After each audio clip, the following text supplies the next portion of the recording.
Hello दोस्तों, नमस्ते, प्रणाम। मैं आपकी पुष्पा अम्बेडकर नगर से स्वागत करती हूँ अपने यूट्यूब चैनल में। तो दोस्तों, आप सभी लोग कैसे हैं? आशा करते हैं आप लोग अच्छे हैं, स्वस्थ हैं, मस्त हैं। तो आप सबके बीच में एक प्यारा सा मंडप गीत लेके आए हैं, विवाह गीत। तो आप सबको कैसा लगता कमेंट बॉक्स में ज़रूर बताइएगा।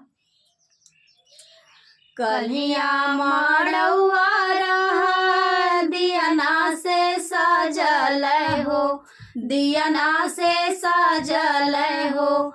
आज बा माड़ौआ काहे उदास हो सजनवा, आज बा माड़ौआ काहे उदास है सजनवा।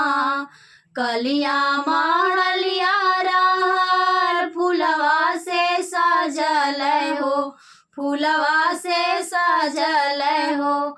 आज बा महलिया काहे उदास है सजनवा, आज बा महलिया काहे उदास है सजनवा।